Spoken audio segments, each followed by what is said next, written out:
by mudblood and tithe chains, by the Emperor's distant promise and the cold gears of his war machine. Brother from the Void, and this is Tales from the Void. Tonight's story starts on a feral world, so forgotten the Administratum only remembers it as a tithe grade and a string of numbers. A place of swamp fever, bone huts, and raiding by moonlight, where civilization is just a rumor you tell kids to scare them into sleeping. Our narrator is a savage-born fighter who learns the Imperium doesn't ask, it takes. One moment, he's in tribal war with a flint axe and hunger in his belly. The next, the sky cracks open and the Emperor's soldiers arrive with guns, collars, and orders that don't leave room for no.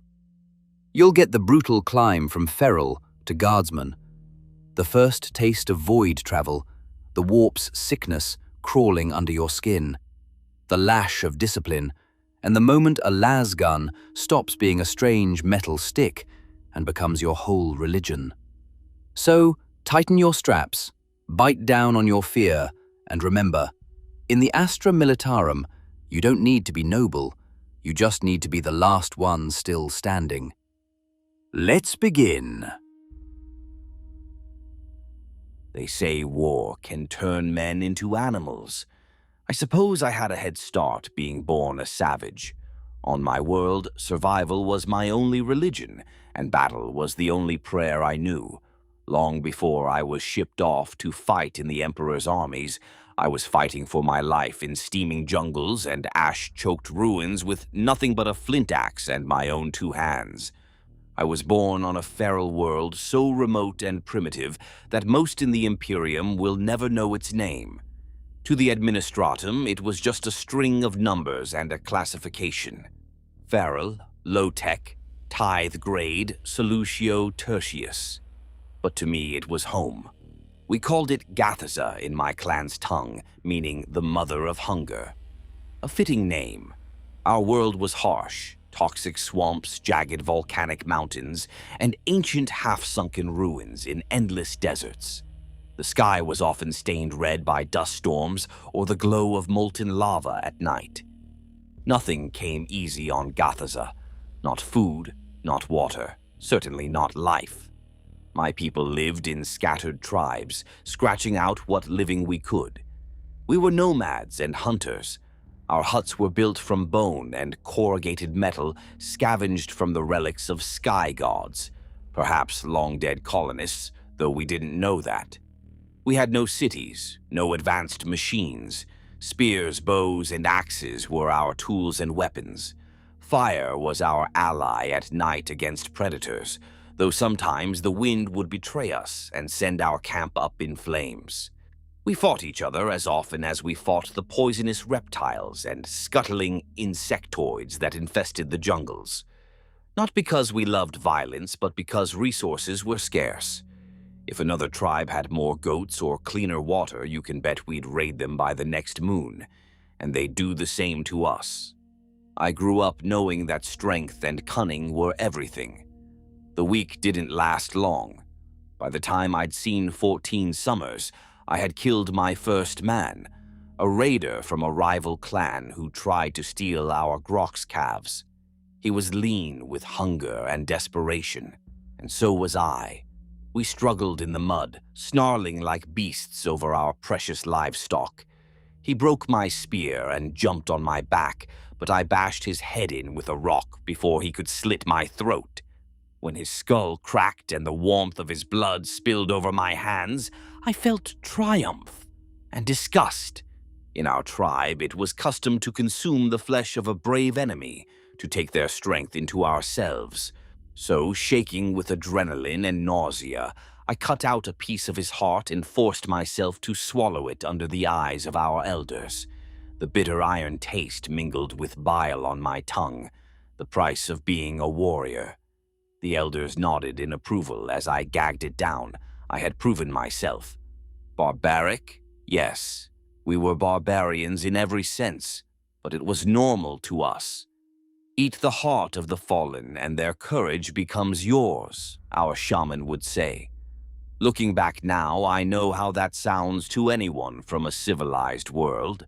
Most Imperial citizens live and die without ever tasting human flesh or wearing a necklace of finger bones. To them, such things are the stuff of nightmares or heresy. But on Gathaza, it was Tuesday. I didn't realize it then, but that ugly ritual probably saved my life later in the Guard. Once you've done something like that, once you've crossed that line inside yourself, you change. A part of you hardens like forged iron. You become capable of anything, and you have to survive what was coming. Growing up, I heard faint whispers of a greater galaxy beyond our blood-stained swamps. Legends told around the campfire of metal gods descending from the sky in thunder and flame. Tales that in ancient times the Sky Emperor sent his golden warriors to claim our world. To us, those stories were half-remembered myths. We prayed to the Sky Emperor in our own crude way. He was just one spirit among many. Honestly, I didn't pay him much mind. My gods were the sun that could blind you by day, the volcano that could burn you in your sleep, the two moons that governed the tides and our hunts. If the Emperor was real, he didn't put food in my belly or ward off the malaria spirits, or so I thought. Then the Imperium came back to Gathaza, and I learned how real the Emperor could be, in the most brutal way. It happened when I was about 19. Though I had no idea of standard years then, we counted time by rainy seasons and scar tally marks. My clan, the Black Teeth, had been in a vicious feud with the Red River clan for months. They'd abducted 2 of our women. We ambushed and butchered one of their hunting parties in return. Both sides were gearing up for a final bloody showdown. I remember the night before it all went to hell. I sat by the cook fire, sharpening my hand axe, trying not to think about the next day's battle. My friend Khan, more like an older brother to me, sat across muttering a battle prayer as he smeared white ash and animal fat across his face for war paint. The whole camp was tense, 100 heartbeats thumping like drums in the dark. Dawn came. We howled our war cries and met the red rivers in a dry gulch littered with black volcanic glass. The sun hadn't even cleared the horizon when we clashed. It was chaos, spears thrusting, clubs swinging, men screaming. I remember burying my axe in a Red River fighter's collarbone, only for him to wrap his arms around me so I couldn't pull it free. We fell, rolling in the dust as I tried to bite out his throat. To my left, Karn was bellowing like an enraged grox, swinging a massive spiked maul that sent teeth and blood flying with each strike. For a moment, it looked like we might overwhelm them. We were stronger, meaner, or so I thought. That's when the sky fell open. At first, I thought it was a freak storm. A sudden gale howled over the gulch, kicking up a blinding cloud of dust and ash. People shouted in confusion. Then came a sound like the world splitting apart, a roaring screech that stabbed my ears and rattled my teeth.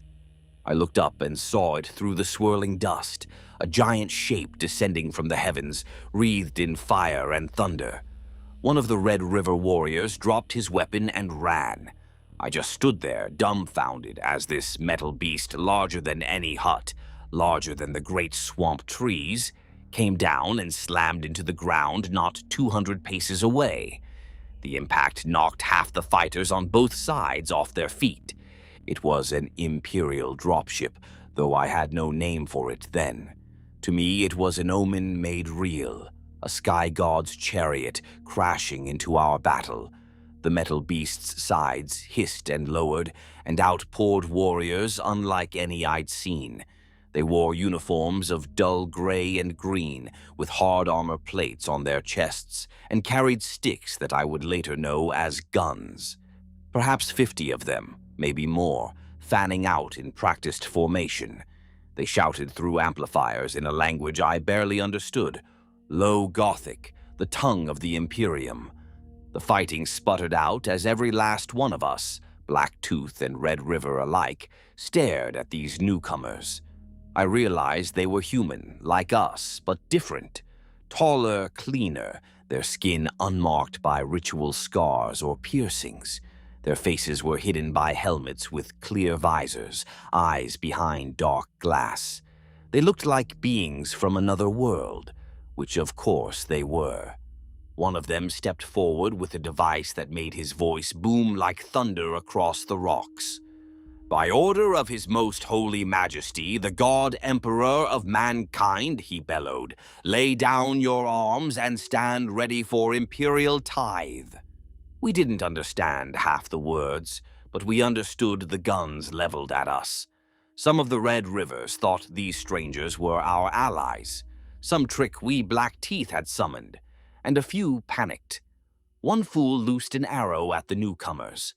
The response was instant. A harsh crack, crack, crack, flashes of light, and suddenly the air smelled of burnt powder and blood. The idiot who'd shot at them toppled with his chest blown open, and two others nearby screamed and fell clutching wounds. That broke whatever spell had frozen us. Weapons hit the ground on all sides. I dropped the stone knife in my hand and raised my empty palms to show I wasn't a threat. Savage I might be, but I wasn't stupid. The Imperial soldiers corralled us with efficient menace. They separated Black Teeth from Red Rivers and forced us all to our knees. A tall man with a long black coat and a hard face strode among them, barking orders. Later I understood he was a Commissar, but at the time I assumed he was their chieftain. He surveyed us kneeling there in the dirt with a sneer of disgust. I could almost hear his thoughts. What a pack of filthy animals. And to be fair, we did look pitiful, half-naked, caked in mud and war paint, bits of bone jewelry rattling around our necks. We were armed with chipped blades and crude spears, some still dripping with each other's blood, while these off-world men had gleaming rifles and armored vests. The Commissar probably wondered how humanity could sink to this state. In that moment, so did I. It was the first time I realized how small my world had been, how far behind. Next came the scribes, frail little men in brown robes carrying devices that clicked and whirred. They moved among us, measuring and counting. One poked me with a needle-like instrument. I nearly lashed out, but a rifle butt to the back of my skull convinced me to sit still. They drew blood from each of us, taking samples for Emperor knows what. Two of the wounded, from when the dropship troops opened fire, were executed where they lay. The newcomers didn't even attempt to bandage them. Mercy kill or just efficient elimination of burdens, I'm not sure. We were all tagged with metal collars bearing numeric identifiers. One of my clanmates, a boy named Tell, struggled when they clamped his collar on. Maybe he thought it was a curse talisman. A guardsman slammed him in the gut, and the Commissar pressed a pistol to Tell's forehead so fast I barely saw it. Tell's eyes were wild as a cornered animal. The Commissar's voice was low and deadly calm. "You've been chosen to serve the God Emperor. You will comply, or you will die. There are no other options." Tell went still and nodded frantically. The pistol lifted away, leaving a round red imprint on his skin. The message was clear. Within an hour, they had us march to a clearing where more dropships had landed. Not just the one that caught us. I saw at least 5 large landers and a whole temporary camp of Imperial troops. An Aquila lander emblazoned with a skull and wing symbol rested on a hill. I know now it was the Inquisition's sigil. It gives me chills recalling it. There were tents, comm towers, strange vehicles on treads. It was overwhelming for someone whose grandest notion of technology had been a pulley trap for swamp eels. I blinked and rubbed my eyes, wondering if I was fever dreaming. They herded us survivors, Black Teeth and Red Rivers, and apparently others they'd rounded up from nearby, into caged transports. A few of the bravest or most foolish tried to flee into the jungle. None got far. Sharp cracks of lass fire put an end to those attempts quickly. After the first couple, no one else tried. We just sat in those cages, silent or quietly sobbing as the vehicles rumbled to a landing zone. I spotted Khan in the next cage. His war paint was smeared with sweat and fear. He caught my eye and gave a slight nod, half reassurance, half shared terror. Khan was the toughest man I knew, but even he looked like a scared kid then. I'm sure I looked the same. Within hours, they had us loaded onto a massive starship in orbit, a transport vessel that must have been hanging above our world unseen during our battle. Boarding that ship was the second time I thought I'd gone mad. The enclosed metal corridors, the constant thrumming of engines through the walls, the sudden lurch of gravity as we took off. It was too much. I vomited up the rancid root stew I'd eaten that morning. I wasn't alone. The bay stank of sick from dozens of us. Some wailed that we were dead and this was the afterlife, or that we'd been devoured by a sky beast. Honestly, I didn't know what to think. I had no concept of leaving my planet, of traveling to another world. We were prisoners of the Imperium now, conscripted to feed the endless hunger of the Astra Militarum. Thus ended my life on Gathaza. I was now one more soul among hundreds packed in a steel barracks, hurtling through the void between stars. I hadn't even gotten to say goodbye to my mother or what kin I had left. I doubt anyone explained to our tribes what became of us. Perhaps a voxcaster broadcast some flat congratulations for volunteering to serve the Emperor. Or perhaps not. More likely, my people were left thinking we all vanished, taken by angry spirits or jungle demons. In the hold of that starship, surrounded by hundreds of frightened feral worlders from across Gathaza, I felt a mix of dread and a shameful spark of excitement. Yes, excitement. Some part of me was actually thrilled to go with these sky warriors and see what lay beyond the clouds, the same part that, as a child, had stared up at the night sky wondering if gods lived out there. Well, I was about to find out. That transport ship was my first real contact with the sheer scale of the Imperial war machine. Its name, I later learned, was the Hector's Pride, a retrofitted cargo hauler serving in the 301st Expeditionary Fleet. Not that it mattered to me then. All I knew was that I was confined in a metal barracks with others, and we were leaving everything we'd ever known behind.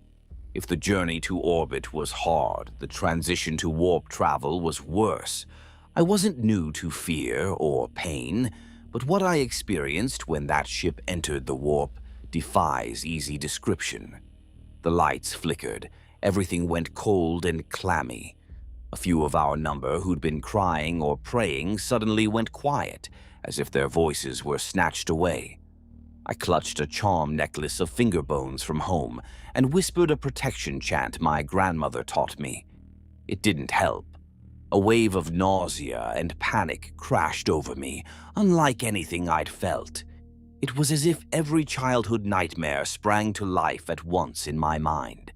I saw, Emperor knows if it was real or hallucination, faces in the shadows, cruel and ancient, laughing without sound. I saw the eyes of that man I killed at 14, staring at me from a dark corner. I smelled burning blood. Then, just as quickly, it passed. I found myself curled on the floor, shivering, and so were half the others. We all felt it, even if we had no words. The warp. One of the Imperial officers overseeing us, a grizzled man with a cybernetic arm, marched in and told us to get up.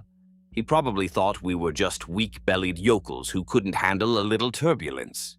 Maybe he wasn't entirely wrong, but I swear I saw him make the sign of the aquila on his chest when he thought no one was looking. Whatever happened in that moment scared him too. After that, I lost track of time.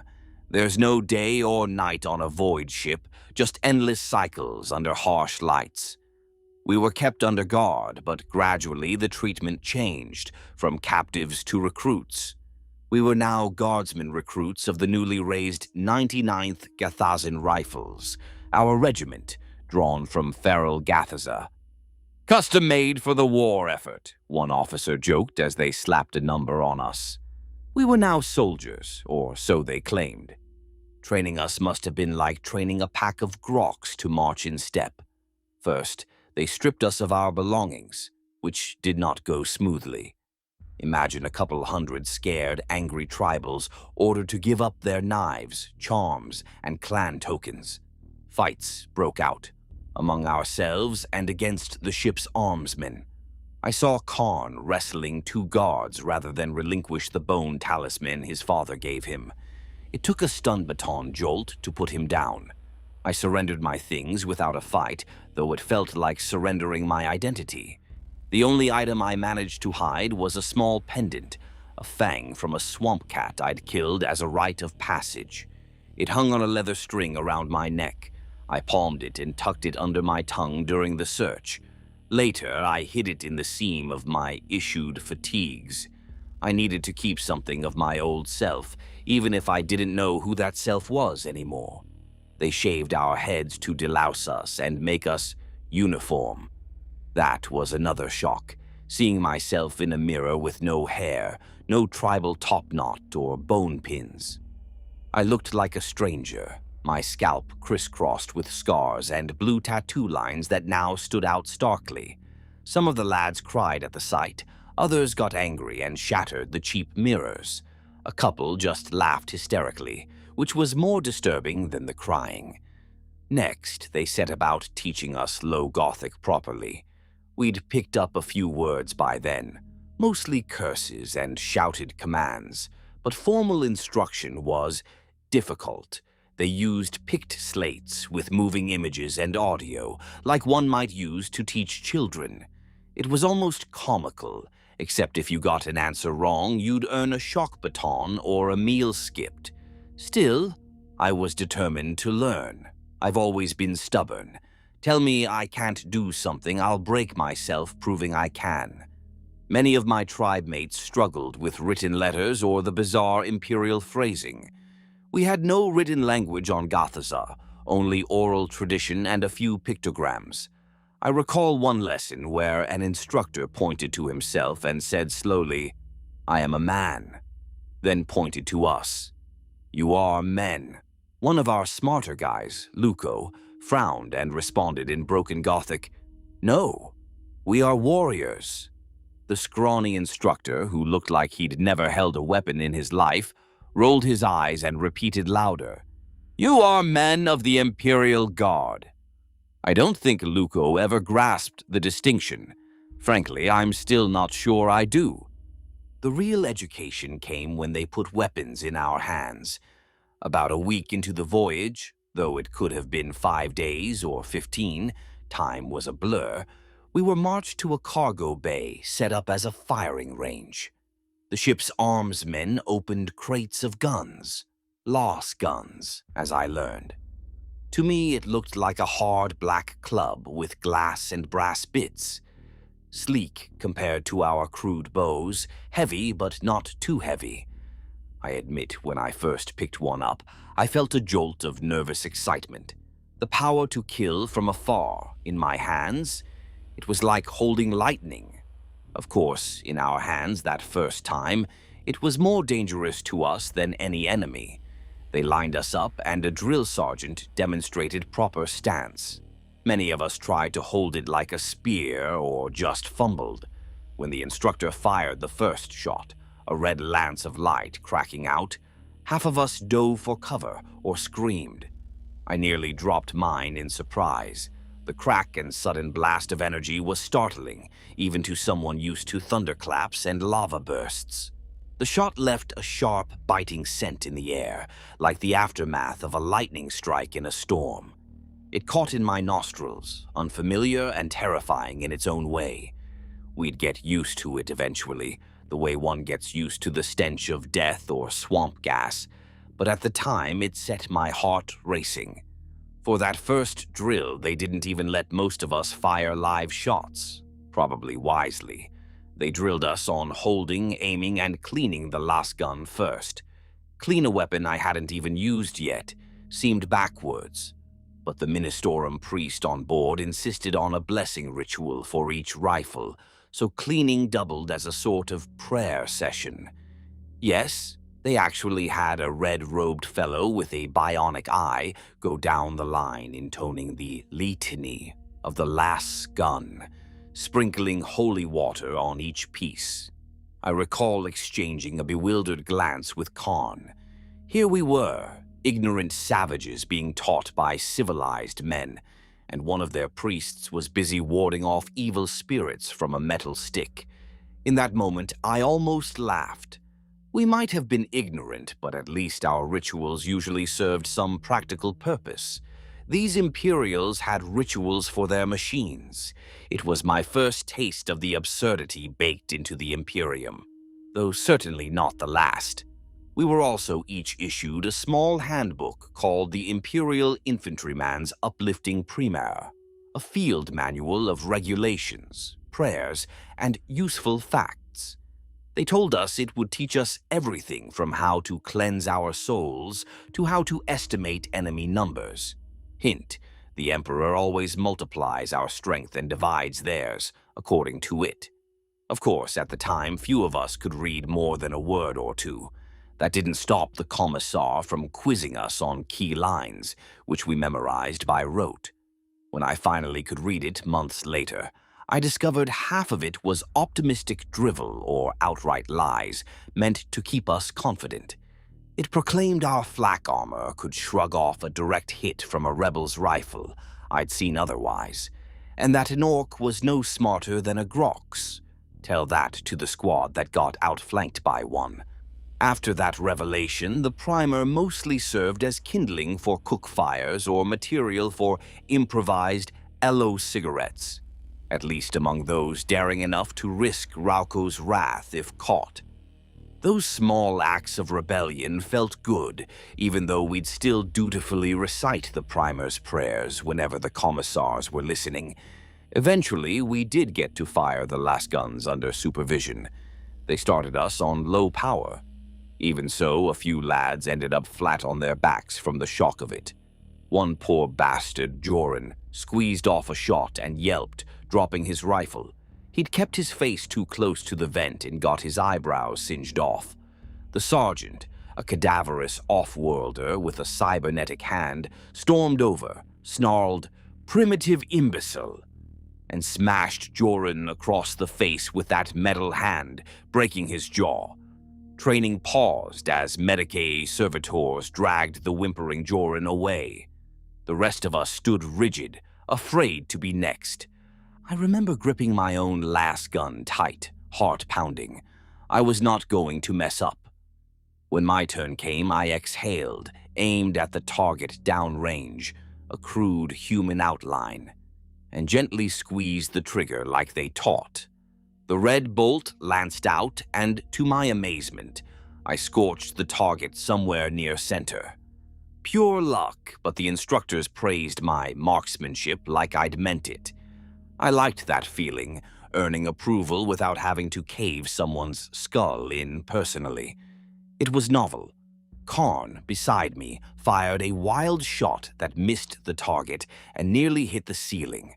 I braced for the sergeant to lash him, but instead he just grunted, corrected Karn's stance, and made him shoot again. There was a strange patience when it came to teaching us how to kill, perhaps because that's all we were truly valued for. Language, hygiene, discipline. We were punished harshly for failing those. But if we botched a rifle drill, the instructors would calmly adjust our aim and say, "Try again." In war, I guess a missed shot punishes you soon enough. Little by little, day by day, we became soldiers, or something resembling soldiers. We learned to march in formation. That took a while, lots of stepping on feet and tripping at first. We learned basic field commands: advance, halt, cover, charge. Charge was the one we instinctively did best. Holding position was harder. In tribal fights, hiding or retreating was shameful, So the concept of digging in and waiting took drilling. The first time they simulated an artillery barrage with loudspeakers and flashes, one of the Red River guys just stood and roared back at the enemy sky instead of taking cover. He thought it was a coward's trick to scare him. The instructors beat him down and threw him in the brig for insubordination. Idiotic, yes, but secretly I admired his courage. In our world, bravery was standing tall, but in the Guard we had to learn that sometimes survival meant ducking low. A tough lesson that some never fully absorbed, as I'd later see on actual battlefields. As weeks turned to months aboard the Hector's Pride, we forged a camaraderie out of shared misery. I got to know men who had been my mortal enemies back on Gathaza. Eating the heart of a foe makes for an awkward introduction later, let me tell you. There was one Red River warrior, Varro, with a scar across his nose, a scar I'd given him in a skirmish a year before. On Gathaza, we'd have killed each other eventually, but in the Guard, we ended up cleaning latrines side by side. A weird thing happens when you're thrown into an alien world. The only people who truly understand you are those who came from the same dirt. Our old rivalry faded. We even laughed about it one night, reminiscing about that feud like it was a childhood game. We joked that if we ever got back home, maybe we'd unite our clans and rule the whole damned swamp together. Emperor, what fools we were, dreaming of home as if it'd still be waiting unchanged. I also befriended some from tribes I'd never met. Gathaza was vast and we'd been isolated, but now I met folks from the Burning Moon clan, the Swamp Vipers, and others. Each had quirks. The Swamp Viper lads sharpened their teeth to points and could see well in the dark from living under dense canopies. The Burning Moon boys had skin crisscrossed with ritual burn scars, telling their life story in swirling patterns. It was strange to the off-worlders training us, but comforting to me. A reminder I wasn't alone in being utterly out of my depth. That's not to say it was all unity and brotherhood. Fights still erupted frequently, sometimes over stupid things like a misheard insult or someone hogging rations. Other times it ran deeper, culture clashes, unresolved blood debts from home. A couple of times, old clan grudges flared between ex-Black Teeth and Red Rivers. One such midnight brawl left 3 men dead. 2 Black Teeth and a Red River jumped another Red River who had killed their cousin years ago. Commissar Rauco found out. His response was swift. He executed all 3 killers in front of the regiment at morning assembly, 1 bolt round each to the back of the head as we watched. That drove the point home we were no longer tribesmen settling scores. We were property of the Imperial Guard. We would live, fight, and die on the Emperor's terms, not our own. I hated that Commissar. His name was Rauco, a gaunt man with sunken cheeks and icy blue eyes that looked at us like we were already corpses. To him, I think we were expendable barbarian fodder. He never missed a chance to remind us that discipline alone separated us from animals, and that he'd put us down like animals if we forgot it. His presence loomed over every drill, every mealtime, every rack time. Not that we got much. Sometimes I'd wake from a rare dream of home to see him pacing the barracks aisles in the dark, coat trailing behind, watching us sleeping savages, as if expecting us to turn into monsters in the night. In my nightmares, he sometimes did turn into a monster, a skeletal figure in black, wielding the Emperor's flaming sword to cut us down for our sins. While Rauco ruled with fear, others among the ship's staff tried a different approach. We had a ministorum priest, Father Ulian, assigned to guide our spirits. An older man, surprisingly tough for a preacher, with a voice that could boom praise or condemnation equally loud. He made it his mission to instill faith in the God Emperor into our thick skulls. If Rauco was the embodiment of discipline and fear, Father Ulian tried to be the beacon of zeal and hope. Each day after physical drills, he'd gather any not on duty in a cargo hold or corridor and lead a prayer. At first, it was awkward. Most of us mumbled or stayed silent. Many still clung quietly to our old gods, though we dared not display it openly. That'd bring a charge of heresy and a bolt to the head. But over time, desperate men grasp any promise of salvation. Ulian preached that we were chosen by the Emperor himself, that through our service, however harsh, our souls would be saved and our names eternal. Heavy claims for a bunch of wretches likely to die anonymously on some distant rock. I remember one particular sermon. We just finished a brutal 10-kilometer run through the ship's maintenance corridors in full gear, running inside a giant metal cave that still felt absurd to me. Running where? We just ended up back where we started, like rats in a maze. Many of us collapsed afterward, muscles on fire. Instead of rest, Commissar Rauco made us attend the priest's service immediately, all sweaty and exhausted. So there we were, half fainting in a mess hall turned chapel. Father Ulian stood at the front with an aquila, double-headed eagle icon held high. He shouted, "You feel pain now because the Emperor is testing you. He is forging you in the fires of war, hammering out the impurities of your old lives." I was barely listening until he said, "You were lost, but the Emperor found you. In his mercy, he lifted you from that mudball of a world." At that, several of us bristled. "Insult Gathaza and you insult us." "And brought you here to shape you into true men, his warriors. You will be the wrath of the righteous, carrying his light to the darkest corners of the galaxy." Khan, sitting next to me, muttered in our tongue, "Some mercy. He should have left me in the mud." I had to stifle a laugh. The priest's fervor was both inspiring and slightly ridiculous to us at the time, yet I won't lie, some of it seeped in. The idea that maybe, just maybe, there was a grand purpose to our suffering, that we ignorant savages could be part of something divine, it was intoxicating in its way. I found myself that night whispering a prayer, not to the jungle spirits, but to the Emperor, just in case. Hedging my bets, you might say. After what felt like an eternity, in reality only a few months standard, the Hector's pride translated out of warp into real space. We sensed something was up because suddenly the ship was abuzz with activity. Officers double-checking logistics, sergeants inspecting weapons, everyone more tense than usual, the charged anticipation of an approaching storm. We raw recruits exchanged eager, nervous looks. This was it. We were about to be thrown into war. Word filtered down that our destination was a planet called Vectis 4. None of us had heard of it. Rumor was a major conflict raged there and reinforcements were desperately needed. My stomach knotted at that.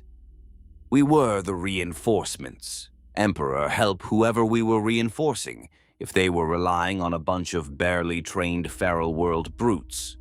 Our regiment, the 99th Gathazan Rifles, would deploy alongside several others.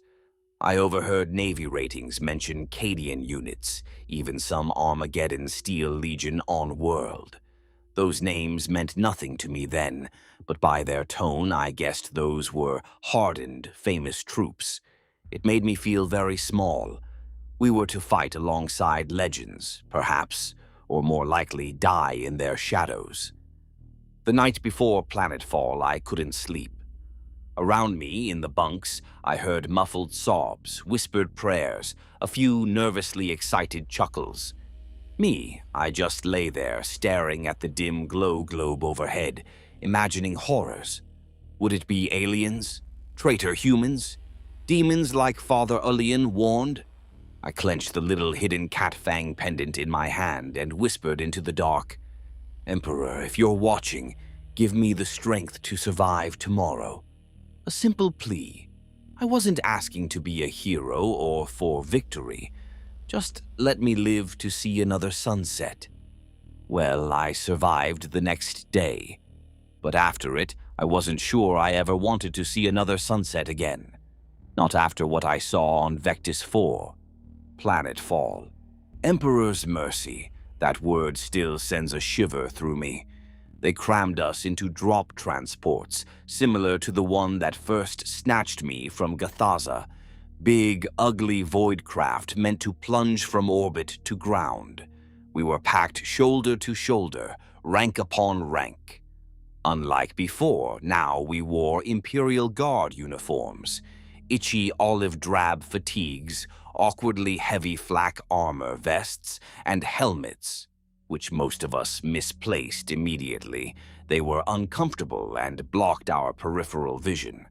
We each had our standard-issue lasgun and a bayonet, plus a knife that looked pitifully small compared to our old blades, though its mono-edged steel was far sharper than any bone knife I'd ever owned.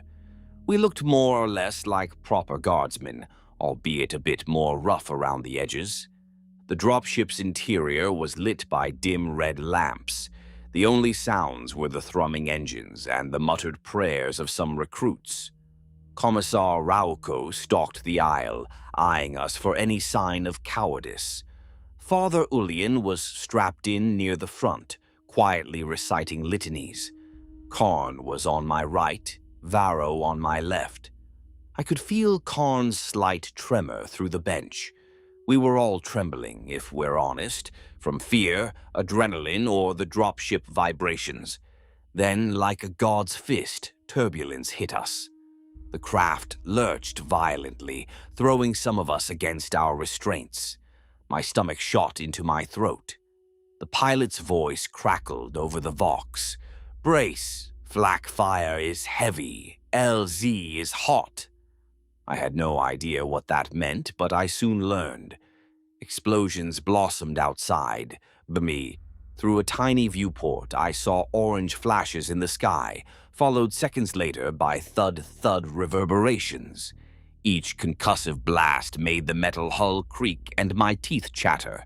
One detonation rocked us so hard the lights flickered. Someone screamed. It might have been me. My hands were locked white-knuckle on my harness.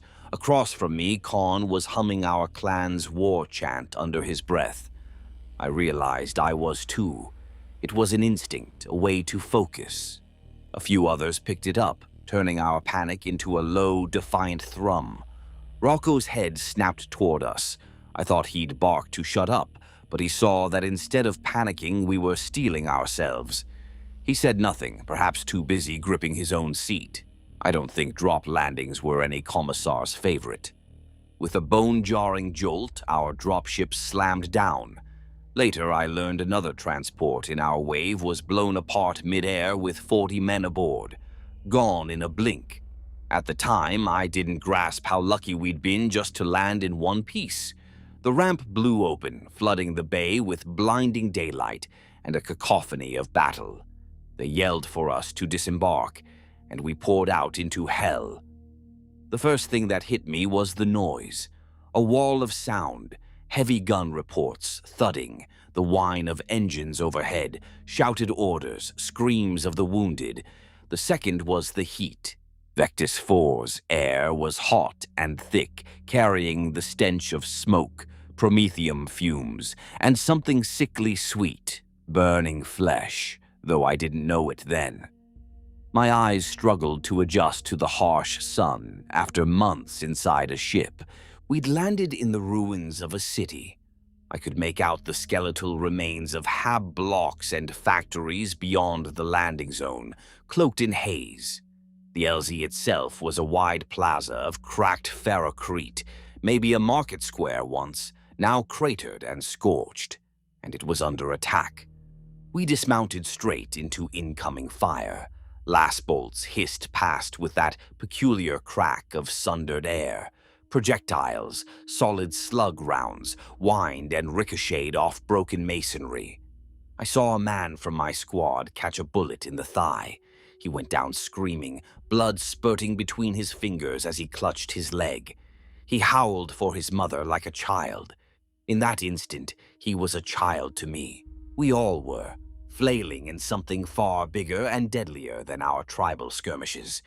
Training kicked in, at least for some of us. "Cover! Cover!" a sergeant bawled. Varro grabbed my collar and yanked me behind a chunk of a fallen statue, saving me from standing there dumb and getting my head blown off. I pressed my back against the shattered marble and tried to steady my breathing. My heart slammed against my ribs.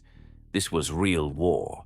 Not a raid with spears, but a storm of metal and light that could kill you before you ever saw who shot.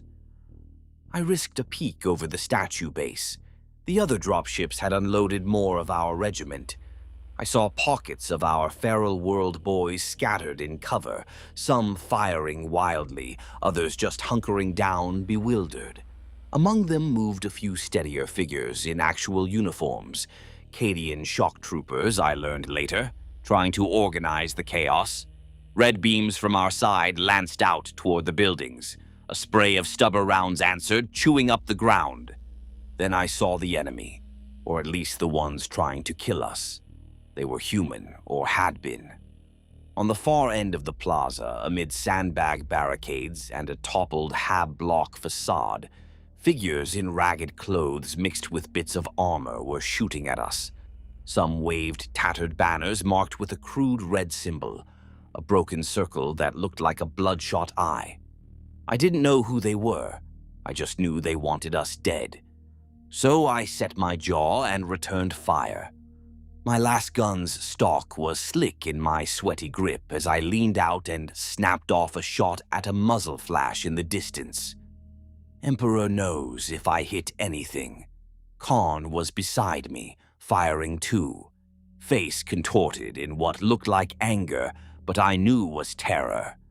Our shots, joined by dozens of others, created a withering volley that made the enemy duck. The hail of incoming fire slackened for a precious moment. Over the din, I heard an authoritative voice on our Vox channel. "Advance! Go, Gis!" A figure with sergeant stripes waved us forward. I didn't even think. My legs just moved. Varro let out a feral yell and vaulted over our cover, and Khan and I were right behind him. We dashed from ruin to ruin, closing the distance to the traitors' barricades. Bullets and lasers zipped by. One last bolt passed so close to my head, I felt its heat singe my ear. I flinched, nearly tripping, but kept running. If I stopped, I was dead.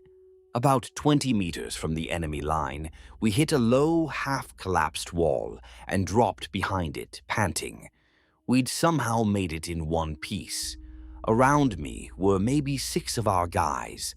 A lad named Sorin fumbled with a Vox caster, trying to hail command. Another, Yord, was whispering the Emperor's prayer under his breath, clutching his new dog tags like a rosary.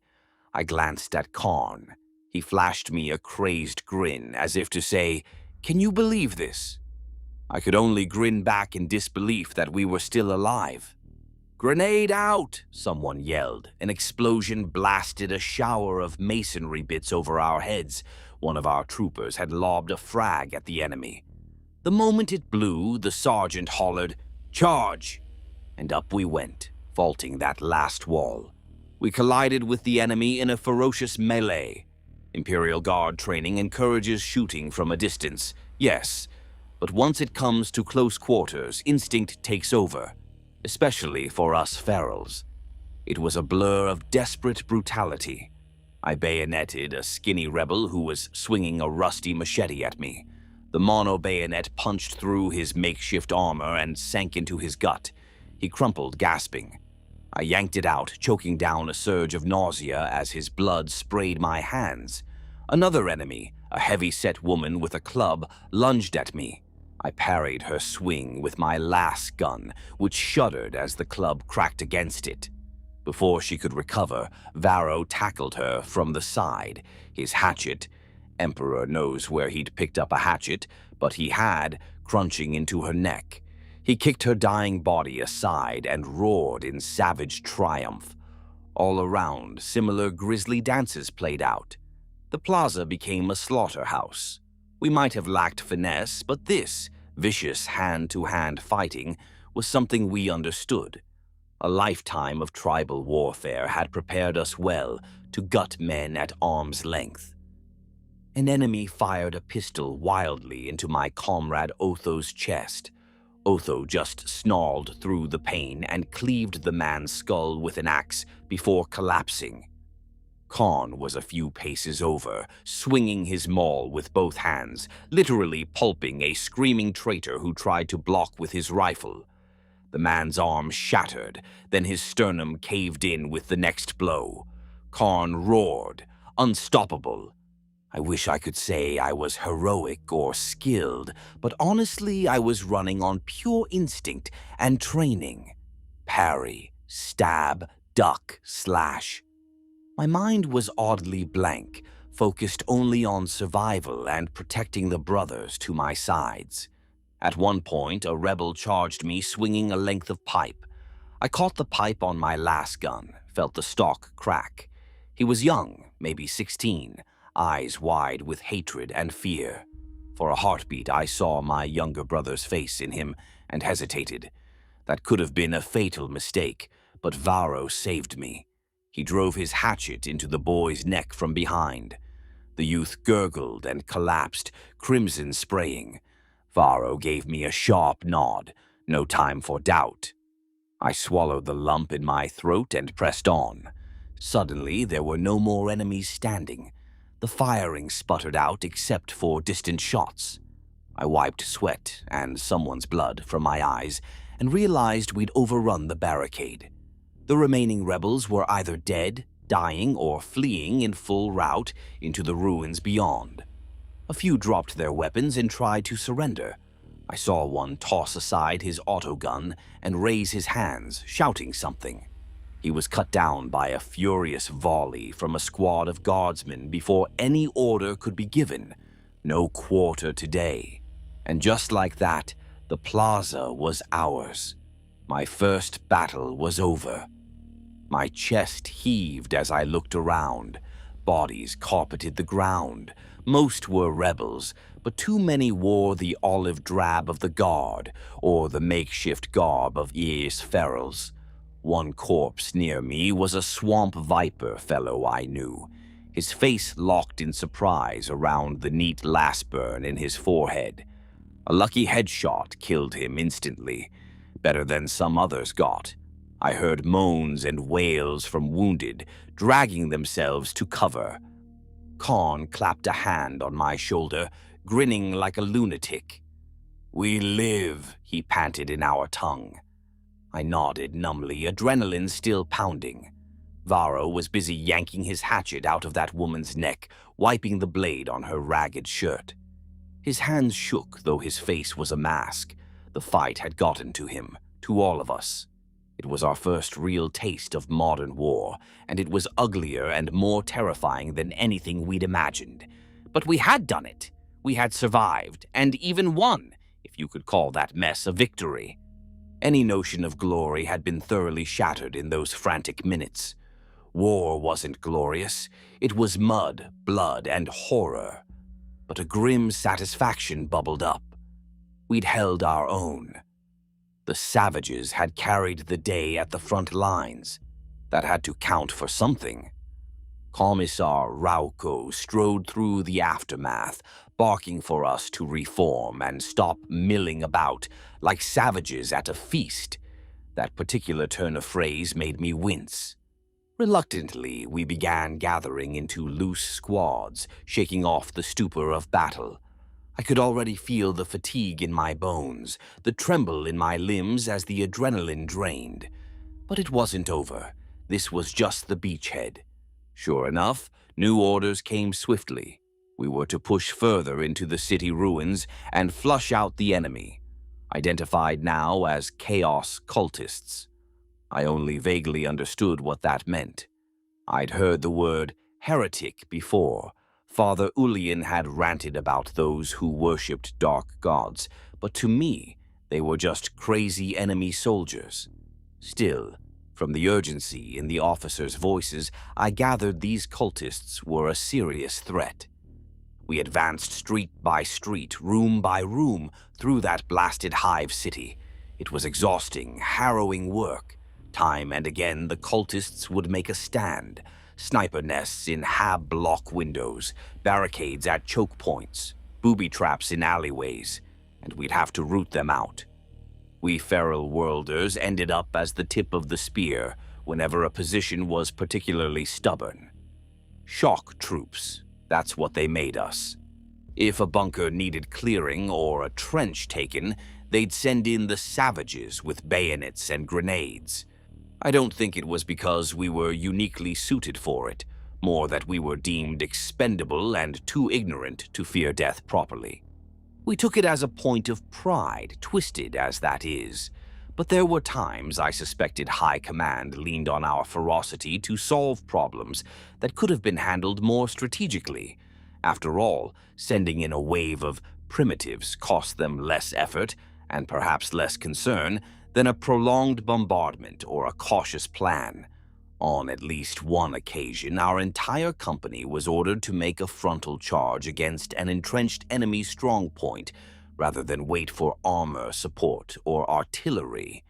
We paid in blood for every meter gained, all because some glory-hungry general wanted a swift victory for his report. We obeyed, of course, and we took that position, but the price was horrific.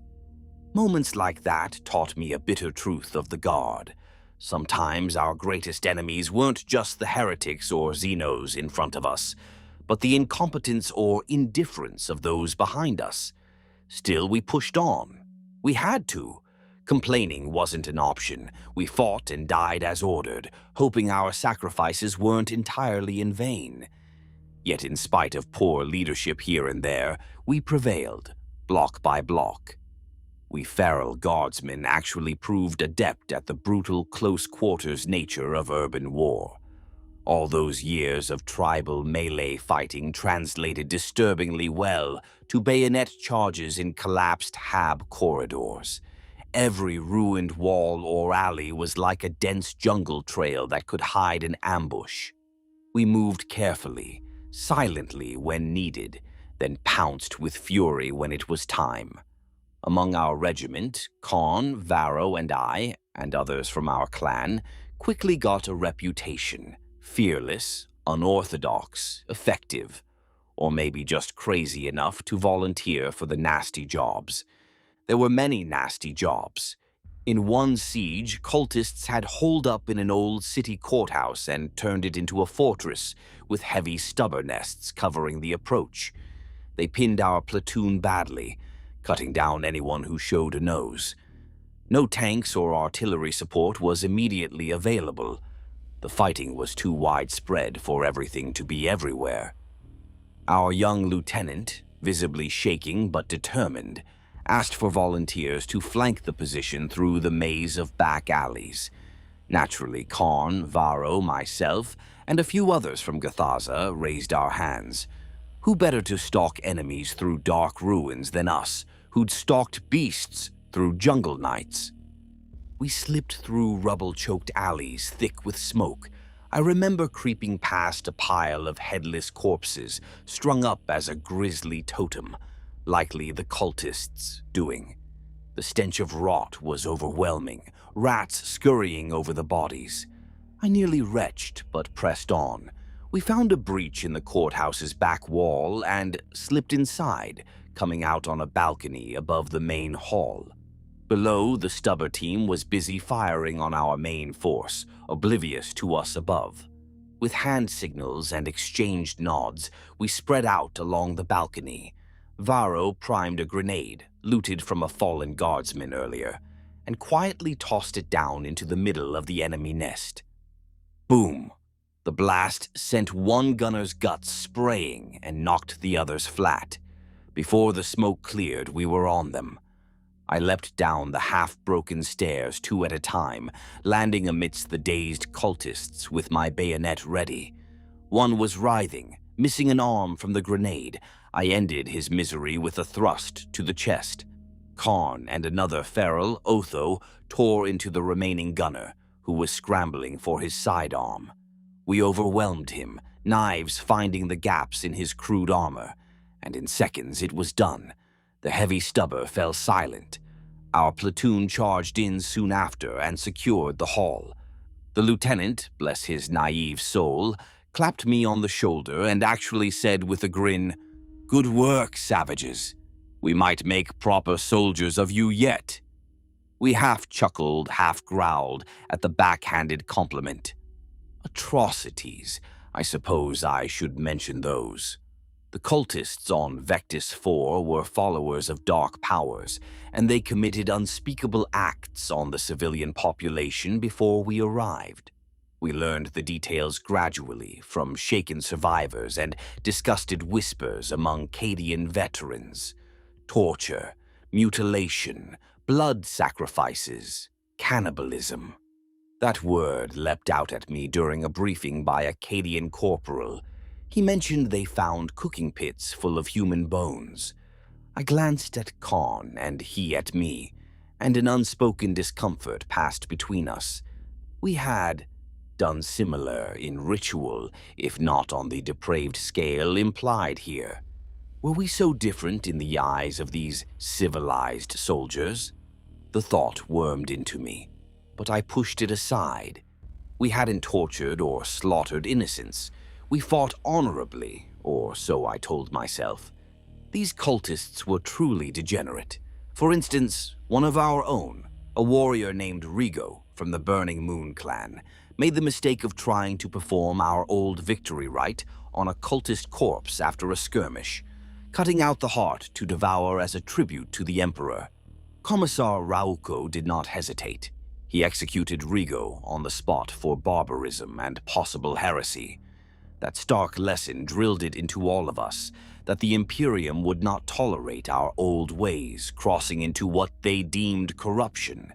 If we wanted to honor traditions like that, we'd have to do it in secret, or better yet, leave them behind on the battlefield entirely. The cultists did things far worse. We came upon scenes that turned even my hardened stomach. Once, we kicked in the door of a manufactorum turned slaughterhouse and found bodies hanging from meat hooks, flayed in bizarre patterns. Another time, in an underhive chapel, we found an entire family nailed to the ceiling in a profane symbol. One of our newer recruits snapped at that sight. He started shooting the already dead bodies, sobbing and cursing the heretics. Commissar Rauco ended his breakdown with a bolt round. I understood why the man broke. I nearly broke myself seeing those abominations. But Rauco's lesson was clear. Save your rage for the enemy, or be put down. Not that anger was in short supply. If anything, seeing what these cultists had done only steeled our resolve to wipe them out. It's easier to charge into fire when you're genuinely furious, and not just following orders. In our feral minds, we began framing it as a blood feud, not Emperor versus Chaos. We were still learning those concepts, but us versus these evil filth who defiled a city and made us witness such horrors. We'd show them the meaning of horror right back. Battle after battle, corner after corner, we ground them down. I saw things in those weeks that still haunt my dreams. In a hab-block basement, we found women and children the cultists had kept as playthings, the survivors anyway. We got them out, but they were broken shells, eyes vacant. I wanted to find every last heretic and make them suffer for that. Many had already fled or been killed, but war has a way of leaving the worst perpetrators scarce when judgment comes due. On the more supernatural end, we witnessed warp trickery firsthand. One fight at an old shrine, a cult witch, they called her a psyker, started shrieking blasphemies. Suddenly, our guns jammed and some of our men started convulsing, blood pouring from their noses. I'll be honest, I nearly turned and ran. It felt like death itself was in the air. but Father Ulian bellowed a prayer, and Khan hurled a makeshift spear. He'd fashioned one from a broken metal pole, never truly giving up old habits, right through the witch's throat. She gurgled and collapsed, and the dark presence lifted. After that, none of us questioned why the Imperium is so wary of witches. Even our own tribal shamans back home never did anything like that. Finally, after what felt like years, but was probably just a couple of months, we cornered the cultists' remnants in the planetary capital's Grand Cathedral. This was their last stronghold. They'd defiled the holy place into a charnel house of their dark god. There were obscene symbols smeared in blood across the archways, piles of skulls on the altar. They fought like cornered rats, absolutely fanatical. Our forces, now reinforced with other guard regiments who had landed after us, had to blast our way through barricaded pews and shrines. It was brutal. Close-range crossfires in the nave, grenade blasts echoing under the dome, centuries-old stained glass shattering from stray shots. We took heavy losses storming that cathedral, but we had momentum and righteous fury on our side. The cult leader turned out to be a corpulent woman draped in flayed skin robes, chanting and laughing atop the desecrated altar. As we closed in, she unleashed warp sorcery of terrifying magnitude. Lightning, the warp kind, unnatural and crackling with malevolent life, arced from her fingertips. I saw a veteran Cadian sergeant picked up off his feet by an unseen force, screaming as his body twisted and snapped like a dry twig. Another man's eyes just burst under the psychic pressure. Some of our newer recruits dropped their weapons and clamped hands over their ears, either praying or screaming or both. Commissar Rauco's voice cut through, ordering us forward, threatening to execute cowards later. Somehow we pressed on, inch by bloody inch, toward the altar. Khan, Varro, and I were at the forefront. Khan let out a roar and charged through the debris directly at the witch, his primitive spear raised. A tendril of warp lightning blasted him. He staggered, but miraculously didn't fall. The cult leader's eyes widened in surprise as this scarred savage kept coming. Karn hurled his spear with all his might. It flew true, piercing her grotesque fat torso. She shrieked, a sound that hurt our ears and soul, and her concentration broke. The psychic storm faltered. Varro and I seized the moment. We sprinted up the altar steps. She clawed at the spear, impaling her, then saw us and bared rotten teeth, spitting curses in some dark tongue. Varro swung his chain blade, a weapon he'd taken off an Arbites enforcer's corpse earlier in the campaign, and rent one of her arms to the bone. I simultaneously drove my long knife up under her sternum, feeling the blade grate against ribs. She gurgled, but still didn't die. Tough old Grox. With an inhuman snarl, she grabbed Varro by the head with her remaining hand. Before she could do whatever warp-spawned thing she planned, I revved my chain blade and sawed it into her neck from behind. Blood, black and boiling, splattered us. I kept cutting until her head was nearly off, and she finally collapsed. Khan, wounded but alive, stumbled up and gave a final thrust of his spear to her heart for good measure. As the cult leader died, a palpable wave of relief, or at least the end of the oppressive pressure, washed over the cathedral. The surviving cultists lost whatever unnatural fervor was driving them, and either fled or surrendered. Not that many lived long if they tried the latter. Our troopers weren't feeling merciful. Just like that, the fight for Vectis 4 was won. The cult was broken, the heretic leader slain on her profaned altar. I stood in that blood-soaked cathedral, legs shaking, ears ringing, and realized it was strangely silent now except for distant gunfire as stragglers were mopped up. Sunlight streamed through a shattered section of the great dome above, illuminating floating dust and ash. I remember that moment vividly. In the sunlight, dust motes and smoke swirled to form what looked for an instant like a two-headed eagle in the air. Perhaps it was my mind playing tricks, but I chose to take it as a sign, the Emperor acknowledging our hard-fought victory. I felt a gentle warmth on my face and a sudden surge of emotion. I was alive against all odds. I was alive! We staggered out of that cathedral into daylight. We were filthy, blood-drenched, half-mad with exhaustion, but triumphant. Vectis 4 was declared secure shortly thereafter. A hard-won victory with horrendous casualties. The politicos call it a great success. We who bled for it know better than to call any of it great. Out of roughly 1,000 men of the 99th Gathaza Rifles who made planetfall, maybe 600 were left standing by campaign's end. And many of those were wounded, some too damaged to continue service. They gave us a brief reprieve after that. High Command was happy to have their city back and their heretics purged, and we, the savages, had proven our worth. Our battered regiment made camp on the outskirts of the ruined city, finally allowed to breathe and tend our wounded. I remember collapsing against a bit of wall and just staring at my shaking hands, the adrenaline slowly ebbing and leaving cold weariness behind. We got replacements soon, fresh reinforcements to fill our gaps, shipped in from off-world. Some were even other feral worlders from places I'd never heard of.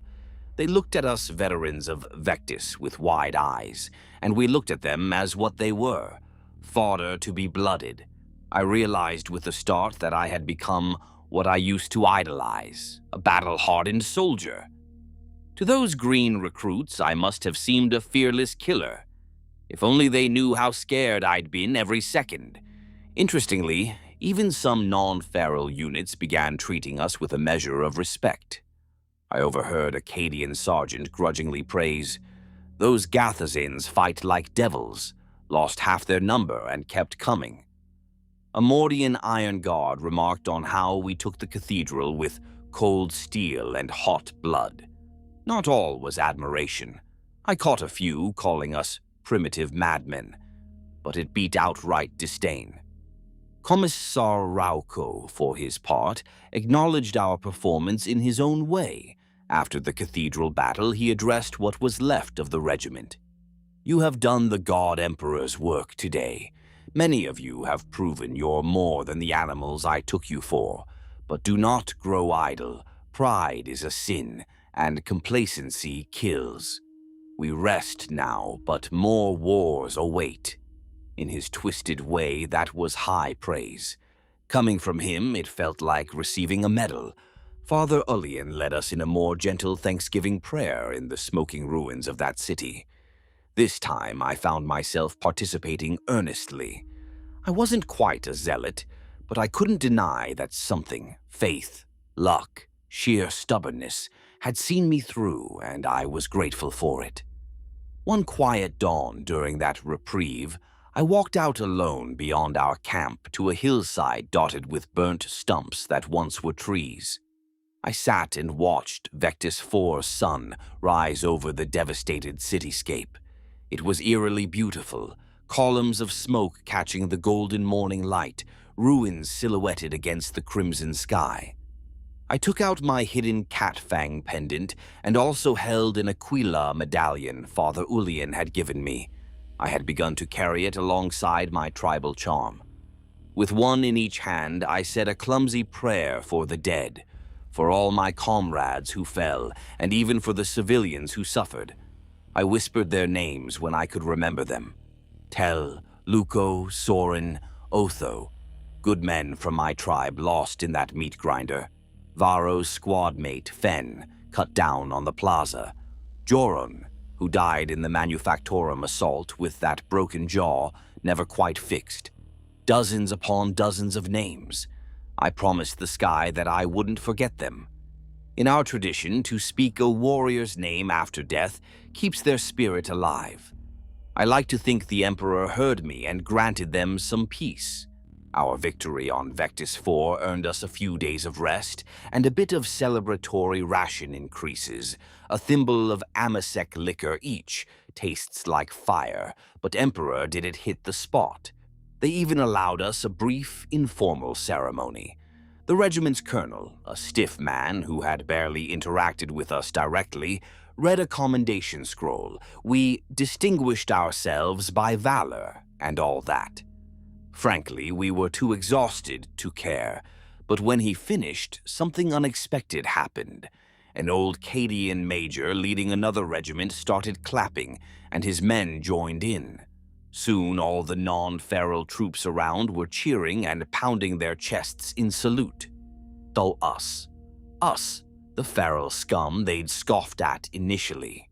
We stood there awkwardly, not sure how to react, until Karn, simple, fearless Karn, raised his bloody maul in the air in acknowledgement. We roared back at the applause with our savage war cries. Probably scared some of them, but it felt damned good. In that moment, we were not just those savages, we were brothers in arms. After the dust settled, an administratum official came to present actual medals. Most of them were posthumous, little tin stars or skulls to pin on the chests of the dead, which were collected again for sending to next of kin, for those who had any. A few of us got living citations. To my surprise, I was among them. They pinned a cheap medallion on me labeled Winged Skull Second Class, and handed me a parchment naming me and a few others heroes of the campaign. It felt strange. I didn't feel like a hero. I felt like someone who did what was necessary to not die and to avenge what needed avenging. But I won't pretend I didn't feel a swell of pride, too, standing there with that silly little badge on my torn uniform while my surviving mates grinned and hooted for me. We ferals rarely got recognized for anything positive. I allowed myself that moment. The next day they shipped us off Vectis 4. No grand parade, no restful garrison duty. The war machine had other plans for us. There was always another front in need of bodies. As we loaded back into orbit craft, I glanced one last time at the shattered city where I'd passed my trial by fire. Part of me couldn't believe I'd lived through it. Another part of me felt a grim certainty. I'd see worse yet. What followed were years of constant campaigning, war without end, shifting from one theater to the next. We became a fleet-based regiment, redeployed wherever fresh conflicts flared. I learned more about warfare in the next 3 months than most do in a lifetime. I learned to tell the whine of incoming mortar shells from outgoing ones. Pro tip: the one you don't hear is the one that kills you. I learned lasguns can overheat if you fire on max power too much, and the metal will sear your hands. Got the scars to prove it. I learned that cover is life. A rotten plank between you and a sniper round can mean the difference between a scratch and a hole in the head. I learned the taste of corpse starch rations. Emperor helped me, basically sawdust and recycled. Well, it's better not to think about what it's made from. Rumor says recycled corpses. Given the name, I believe it. Some of the guys joked, as cannibals, you lot should find this gourmet. That joke died quickly when we actually had to eat the stuff. Sleep became a luxury. Often we'd fight 36, 48 hours straight, then collapse for a half shift of rest on cold ground or a transport deck, then get roused by a kick and a scream to move out again. I lost count of the battles and skirmishes.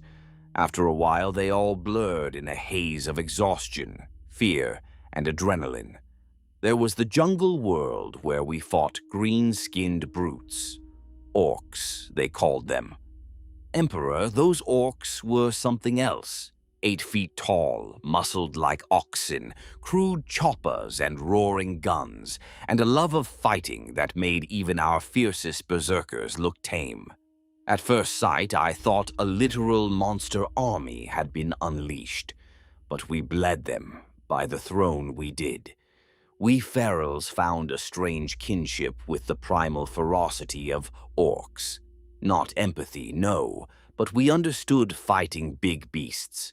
I saw Khan wrestling an orc knob, their word for a chieftain, in the mud, like some mythic contest.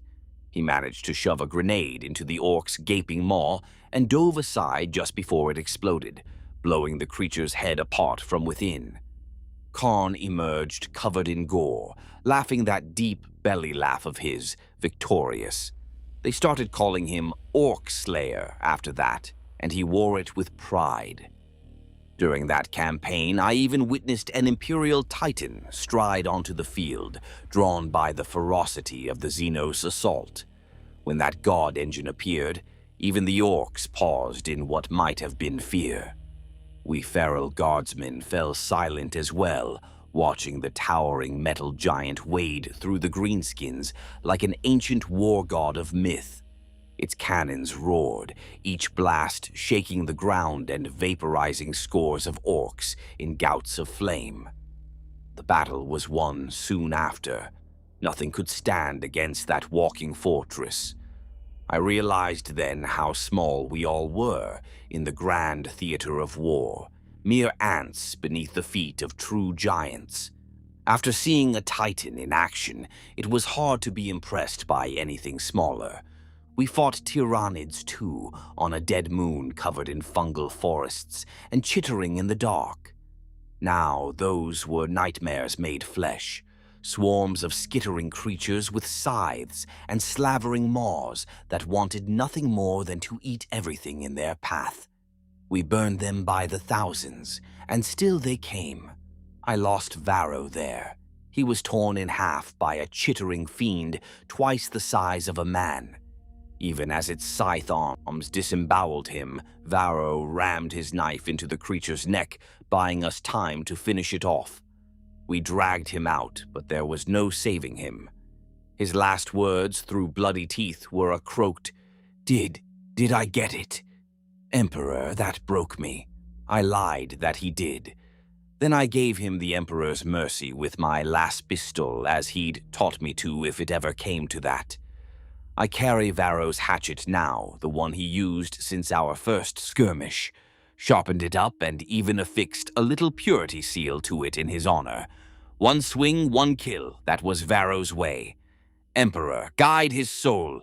One time, a small strike force of the Emperor's Angels of Death, the Adeptus Astartes, fought alongside us during a pitched battle against a Chaos warband. Seeing those legendary Space Marines in action was like witnessing demigods stride the field. Clad in towering power armor of emerald and gold, they waded through enemy fire with contemptuous ease. I remember one of them, a chaplain with a skull helm, standing atop a fallen shrine, chanting prayers as the bolter shells of his battle brothers tore the traitors apart. We feral guardsmen looked on in awe and a bit of pride. Our side truly had gods fighting for it.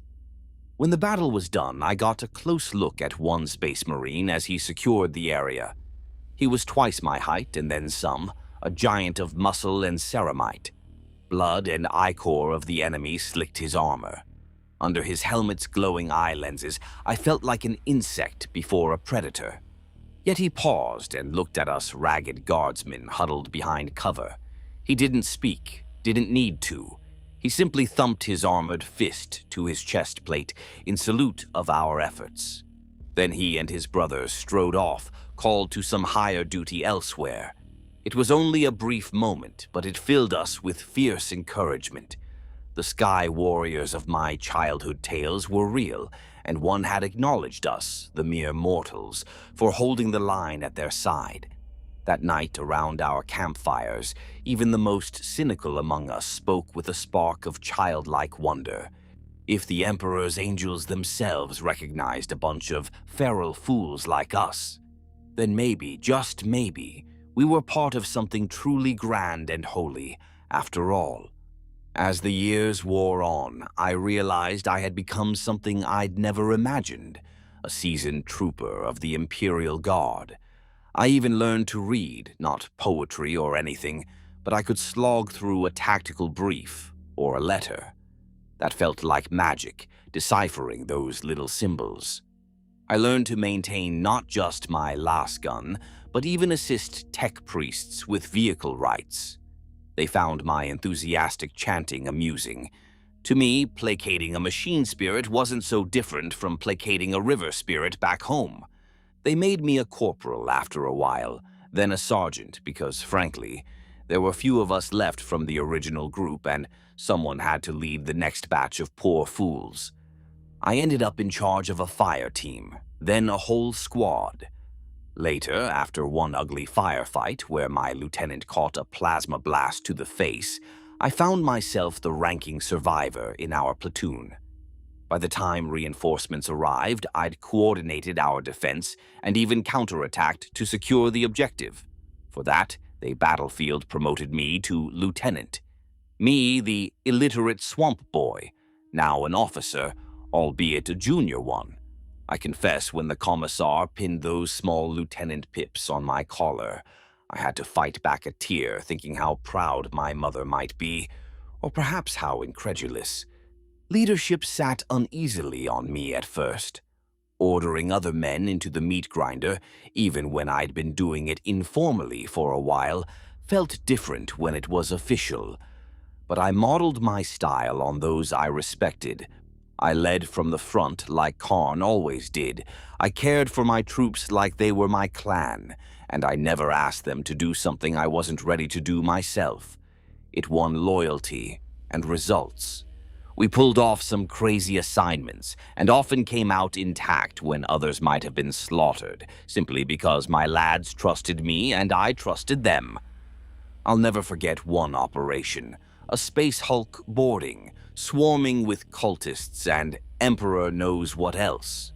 Tight corridors, null gravity, darkness, a recipe for horror. Our squad was clearing a deck when we walked into an ambush. A hulking traitor, Astar Tess, yes, a Chaos Space Marine, smashed through a bulkhead and started cutting my men down like wheat. He was monstrous, corrupted armor covered in spikes and blood markings, wielding a roaring chain axe. Fear froze me for half a heartbeat. He was the most terrifying foe I'd ever seen. But as he ripped into our ranks, something snapped in me. This bastard had no idea how hard we ferals were to kill. I rallied a few nearby with a shout and we charged him from 3 sides, stabbing at the joints of his armor. He backhanded me, cracking ribs, and would have finished me if not for Mikhail, our Ogrin, bless him, tackling the traitor's legs. In that moment, writhing under an Ogrin's bear hug, the Chaos Marine was vulnerable. I jammed my plasma pistol, taken from a fallen officer, under his helmet rim and fired. The top of his head vanished in a flash of blue, and his huge body slumped. We lost good men in that ambush, but we killed a foe that would have slaughtered dozens more if unchecked. Afterward, Rauko actually shook my hand. Imagine that, a commissar shaking hands with a feral lieutenant. Of course, he then reprimanded me for reckless tactics. He wasn't wrong, but I saw a glint of actual respect in his eyes. The more I fought, the more Imperial I became in outlook. It's ironic. The Imperium took me to make me a soldier, and in doing so, they also made me a believer. Not blindly, not fanatically, but genuinely. I saw the alternative in those cultists and traitors, madness, horror, worlds drowned in blood. Say what you will about the Imperium's cruelty and oppression. I've cursed it plenty on long marches and cold nights, but at least it strives for some kind of order, some preservation of humanity.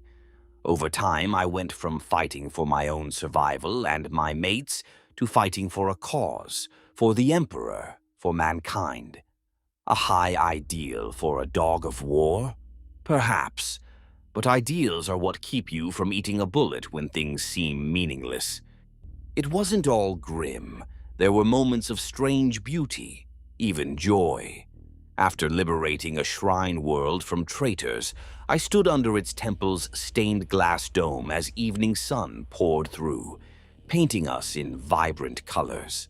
For a second, it felt like standing in the jungles at dusk on Gathaza, when the light turns golden and everything goes quiet. I closed my eyes and just breathed, the war forgotten. That memory is precious, a shard of peace in the storm. There were times of camaraderie verging on actual fun, usually in the aftermath of surviving something ridiculous. Like the night we held off an orc horde until dawn, and then celebrated by sharing a barrel of some foul moonshine the locals had stashed. We sat around a campfire, me, Con, Mikhail the Ogrin, Sarah, one of the Cadian sharpshooters who started hanging around our squad, and a couple others, swapping exaggerated stories of who killed the biggest orc or who had the worst ration pack recipe. We laughed. Emperor's truth, we laughed like we were back around a village fire as children. For a few hours, we weren't tools of war or half-crazed survivors. We were just people, alive and enjoying the simple fact of it. Let me tell you about some of the people who became my new family. Corporal Sivan, a hive ganger from Necromunda. The man can crack a joke even while literally holding his own guts in. I saw him once shot through the abdomen. As he pressed a bandage to it, he looked up at me and quipped, I've had worse hangovers than this, sir." I actually laughed at that, in the middle of all the carnage. Then there's Jala, a farm girl from Agri-World Helos. Quiet as a mouse until the shooting starts, then she fights like a cornered mountain cat. Yet, every night she softly prays for each soul lost that day, enemy or friend alike. She keeps a little list of names and whispers them to the Emperor.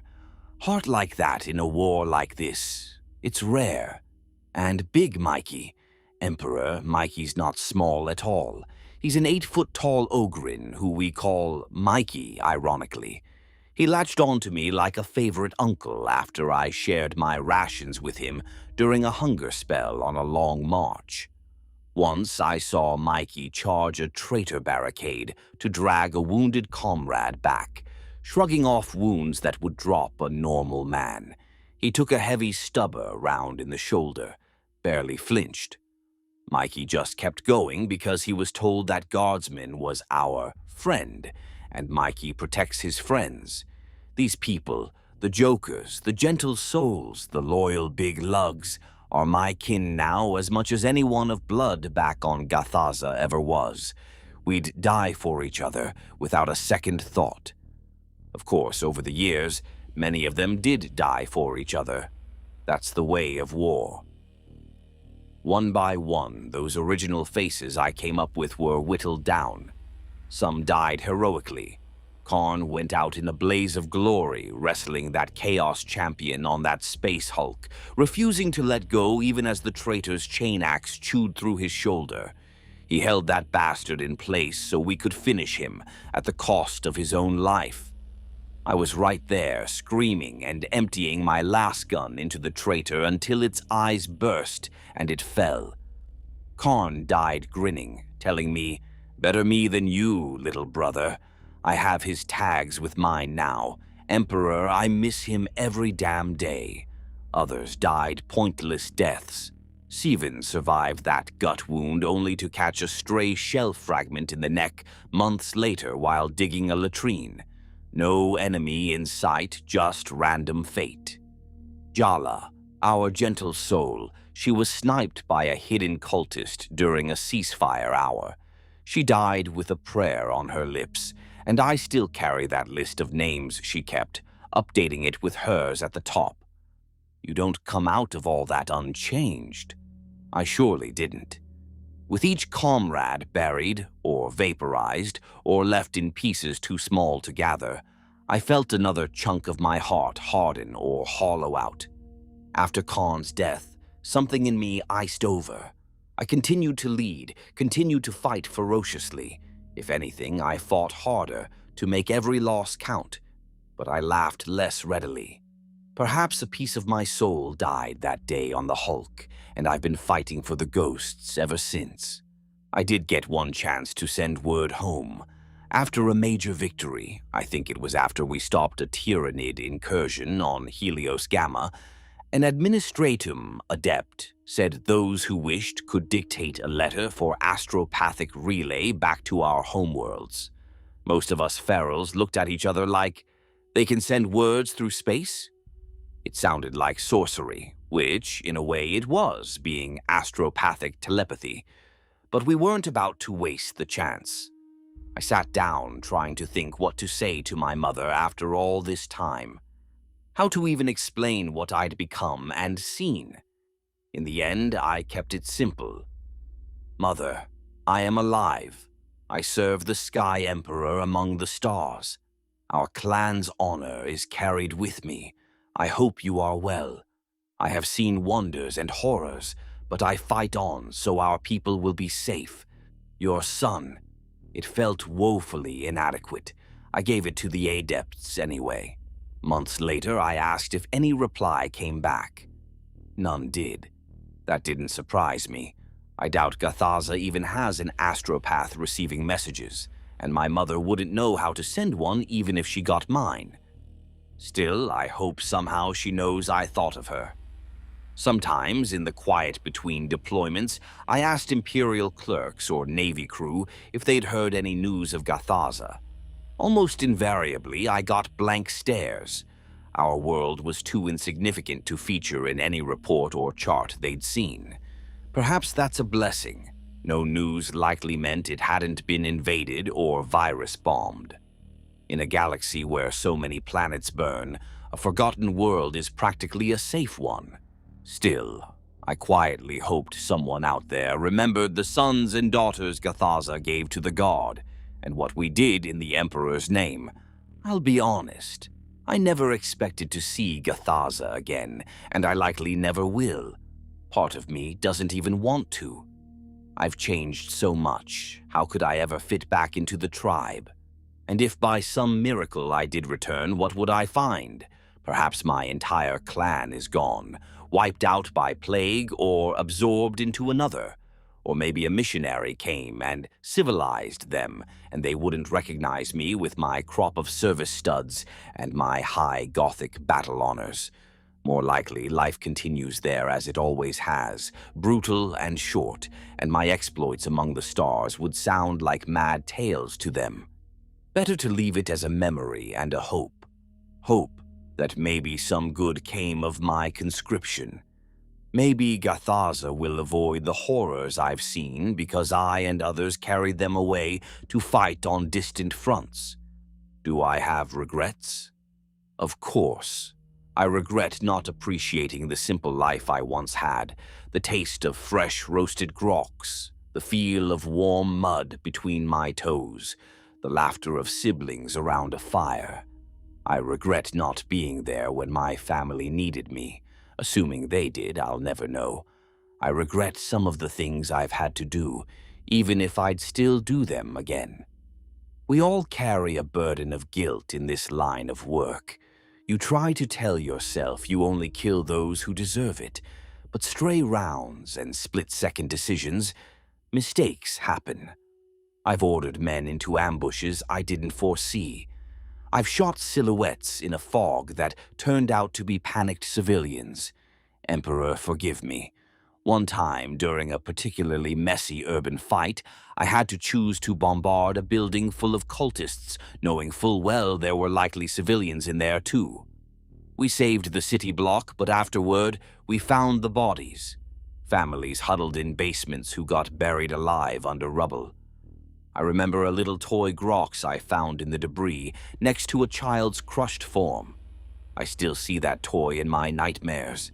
Hear the mother's wail, even though she died too. I imagine her ghost crying.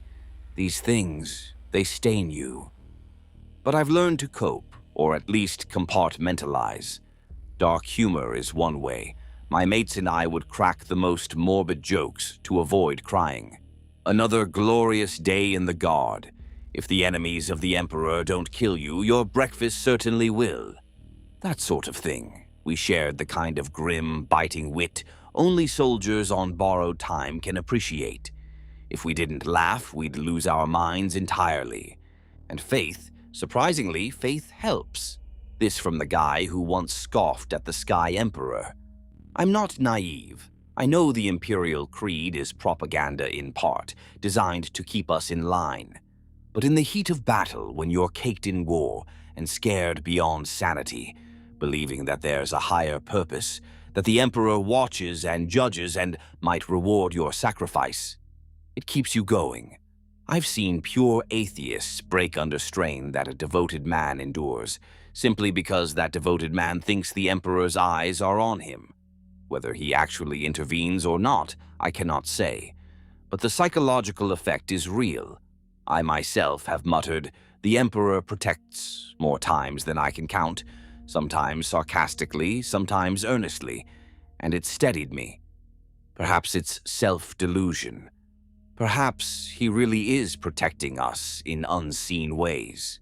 Either way, it works. As I speak now, it's been over a decade of service. I stopped keeping exact count.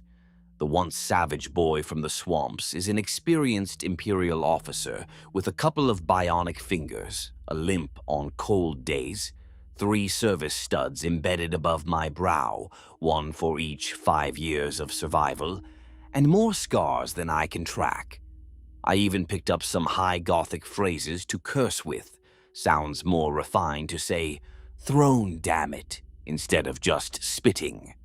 I've been indoctrinated, bloodied, nearly killed a dozen times, and somehow pieced back together to fight again. I've seen the worst humanity has to offer, and also some of the best, often in the same damned day. We've marched across desert worlds where the heat cooked men in their armor, and fought on ice moons where your breath froze to your scarf.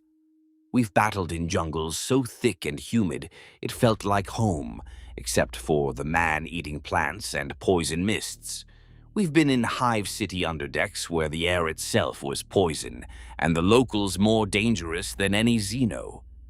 I feel like I've lived multiple lifetimes in one, each war a chapter that could fill a book of its own. I've also had a glimpse or two of the higher echelons of the Imperial war machine. One time, a Lord General himself invited our unit's officers to a debrief feast to pick our brains about feral world tactics, or maybe just to gawk at us. I'm still not sure. There I was, sitting at a polished table in a grand dining hall aboard a battleship, trying to figure out which fancy fork to use while a servitor poured genuine amasec in my cup. The Lord General, some bloated noble from a core world, asked me to recount how we hunted predators back on my planet. I obliged in detail. I suspect he enjoyed the way the other gentlefolk blanched when I described strangling a swamp stalker with its own entrails. They applauded my quaint stories. I played the part of the simple, brave savage for them, because why not? In return, I got to eat the best meal of my life. Real Grox steak, cooked to perfection, and a dessert made from something called chocolate that nearly made me weep with joy. For a brief moment, I was a curiosity, a hero, almost an equal in their eyes. But when one of them asked if I would demonstrate a tribal dance, I knew our novelty had run its course. I gave a polite excuse that my leg injury prevented it. We left, and I doubt they remembered our names by the next day.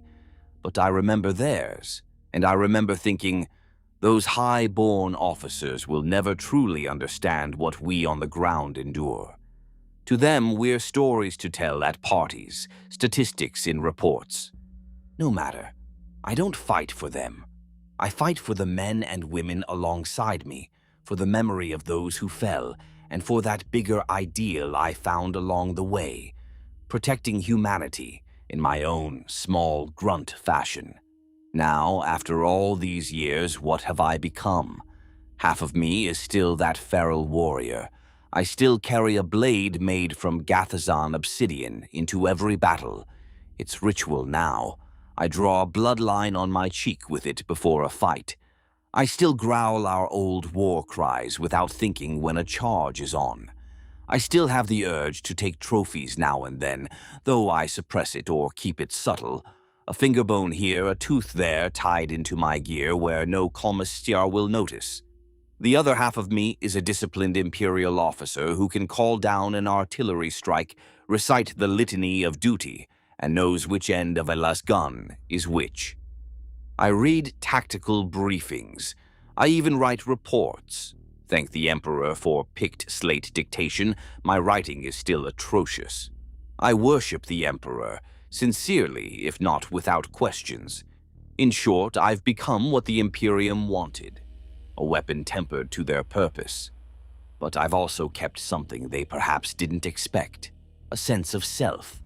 Many of us feral recruits either died or were fully subsumed into the Imperial mold, losing what they were.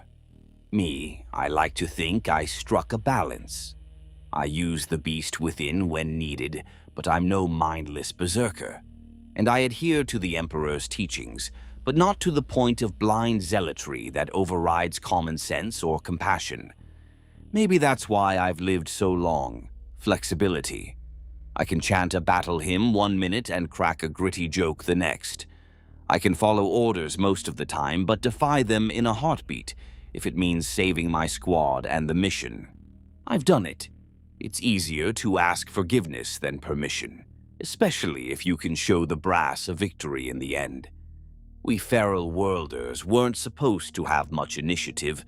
We were meant to be simple, blunt instruments. Surprise. Turns out growing up in constant hardship breeds survivors who can think on their feet. High Command learned to trust my unit for tasks requiring creativity, or they were just desperate either way. We delivered time after time. Not that I consider myself special. Emperor knows countless guardsmen have trod similar paths from ignorance to experienced without fanfare. The Guard is full of stories like mine, untold and uncelebrated, and 10 times as many stories that ended on some nameless battlefield, the protagonist just another entry on a casualty list. So why tell mine at all? Maybe because I want someone to know that among the billions of faceless soldiers, there were people, real, complicated people, doing their damnedest to scrape through. A feral world warrior drafted into the Imperial Guard is not a statistic or a caricature. He's me, and many like me with a rich past, dreams, fears, even a sense of humor about the absurdity of it all. Absurdity, yes, that I must emphasize. War in the 41st millennium is absurd. There were times I laughed at how ridiculous a situation was, even as it nearly killed me. Like, picture this, a platoon of primitive warriors from a jungle world huddled behind a wrecked tank on an alien plane, exchanging fire with power-armored heretics under a sky that's burning with the light of a dying sun. In what sane world does that happen? None, but it's our reality. The Imperium is one great big paradox, an advanced galaxy-spanning empire that relies on swords and fanaticism as much as on guns and technology. I used to wonder if perhaps we're all already dead, and this is some elaborate hell the Emperor keeps us in to test us. But if that were true, it's a hell where you can still find friendship, laughter, and meaning. So it can't be all bad, right? I have seen so much. I've seen a man's sanity crack in the midst of battle, stripping naked and charging the enemy with a laugh until he was cut down. And I've seen another man, an unbeliever all his life, find faith in a single moment by witnessing a miracle on the field. I swear I saw the Emperor's light shield that man from a demon's blow.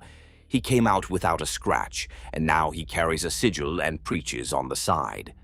I've seen cowardice. A squad mate who wet himself and tried to hide when the shooting started. He didn't last long. Rauco made an example of him. And I've seen courage that defies reason. A lone medic who ran out under fire to tend a wounded enemy sniper because, as he said, we're all human in the end. That medic got shot doing it, but by the throne, his act made even the enemy pause.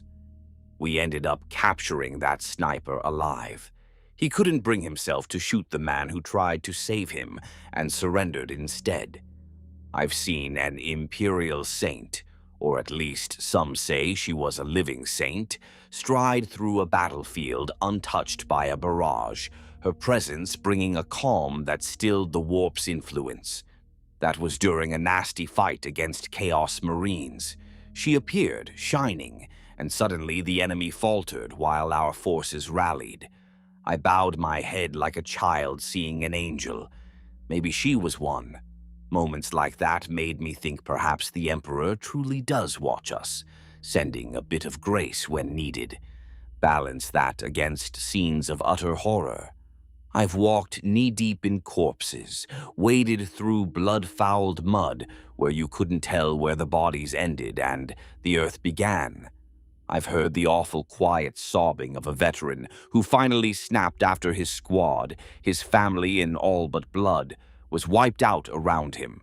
There's a sound a man makes when he's truly broken inside. I pray none of you listening ever hear it. Through all this, what's kept me going? Stubbornness partly, a sense of duty partly, and my comrades mostly. You fight for the man next to you always. High ideals and patriotism are fine, but when the ammo's low and the enemy's closing, you're thinking of your mates, not the distant throne world or some lofty creed. Now, as I wrap up my story, I'm aware I might be painting myself as some grizzled hero or tragic figure. I'm neither. I'm just a survivor. One man out of untold trillions who happen to make it this far and can string a few sentences together about it. There's no grand climax to my tale, no neat ending. My story only stops when I do, and as of now, I'm still kicking. We're in a staging area at the moment. Our regiment, or what's left of it combined with others, they often merge depleted units, so now we're the 12th Consolidated Rifles, a ragtag mix of survivors from half a dozen worlds, is waiting for transport to the next war zone. There's always a next war zone.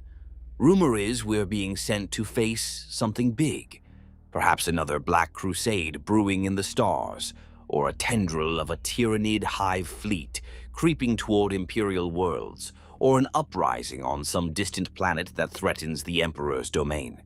It's always something. Frankly, it doesn't matter to me what it is this time.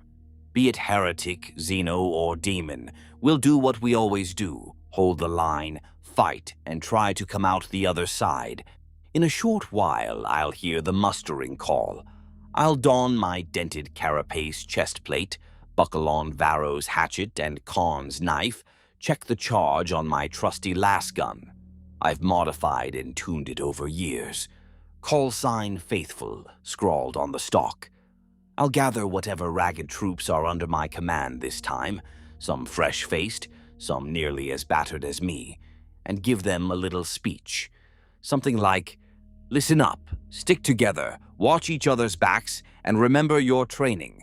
The Emperor's with us, I hope, so let's show those bastards what the Guard's made of." Not exactly Tactica Imperialis material, but it usually gets a few cheers. And then we'll march off, boarding another ship, to another battlefield. I'd like to think all our battles mean something, that each world we save truly matters. Sometimes it's hard to see the bigger picture when you're choking on dust and blood. But I remind myself of Vectis 4's people cheering as we paraded their rescued streets. And they did cheer us once the war was done. Gaunt, starving folks reaching out to touch us like we were their saviors.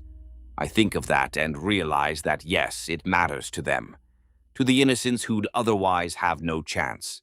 We gave them that chance. So we'll do it again on the next world and the next. Until we can't. I know I won't live forever.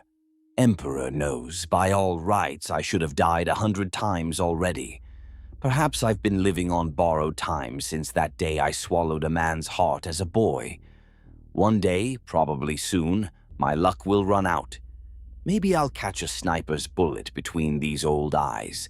Maybe I'll finally meet an opponent faster, stronger, or just unluckier, and that'll be that.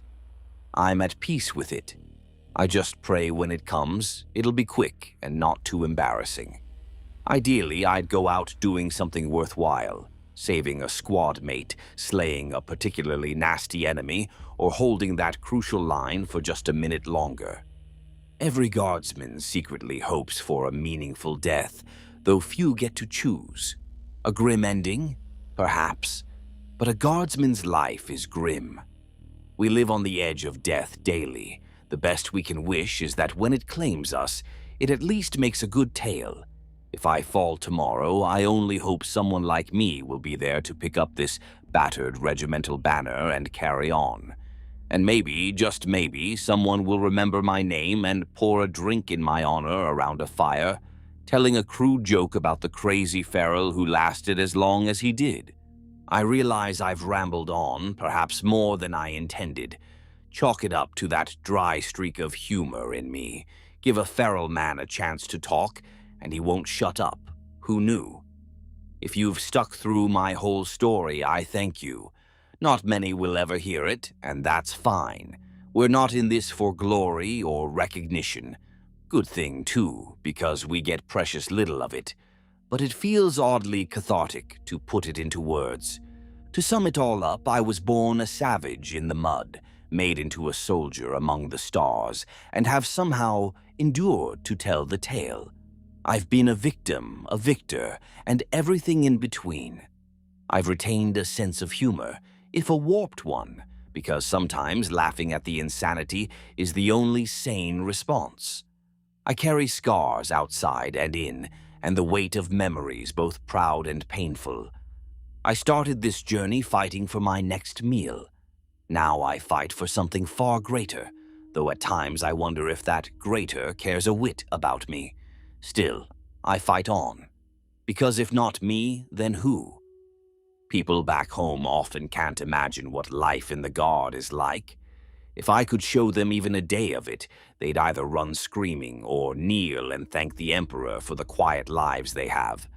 And that, ultimately, is why we do this, isn't it? So that countless others never have to witness what we have, never have to become what we became. The Emperor needs warriors, and our kind, hard, unyielding, tempered by adversity, are ideal. So they took us, used us, and in so doing also preserved what they could of humanity elsewhere. It's a cruel logic, but a logic nonetheless. One last thing. I sometimes have this dream. I mentioned it briefly. In it, I'm back on Gathaza.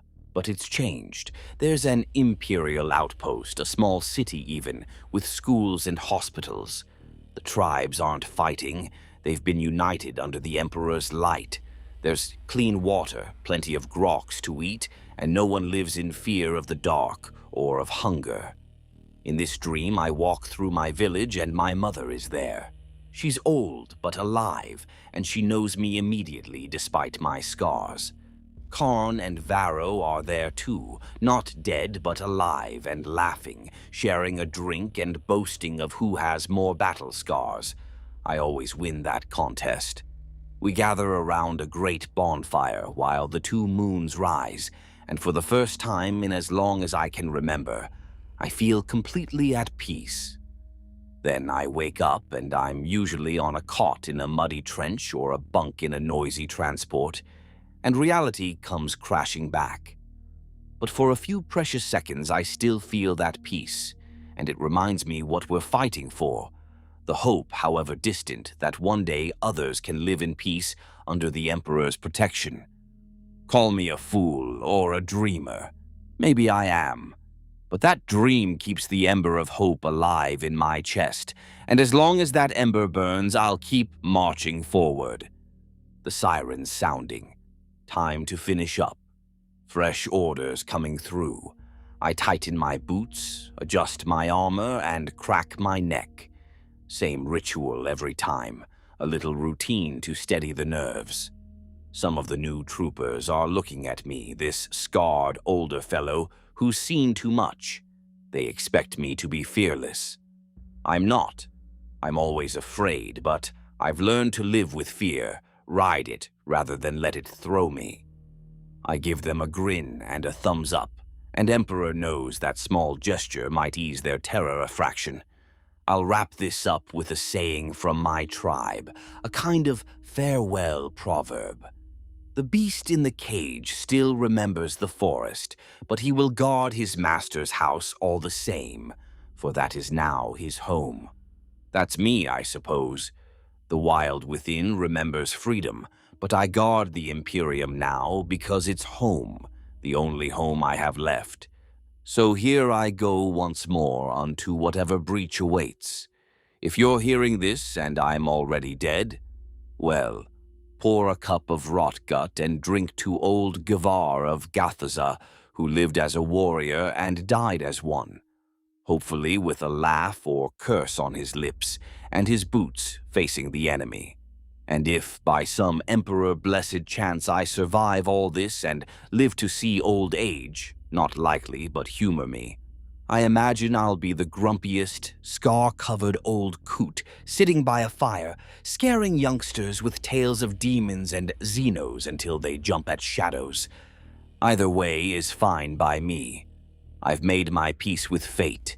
I've been ready to die since the day I knelt in that gulch, and an Imperial officer put a collar around my neck. But not today.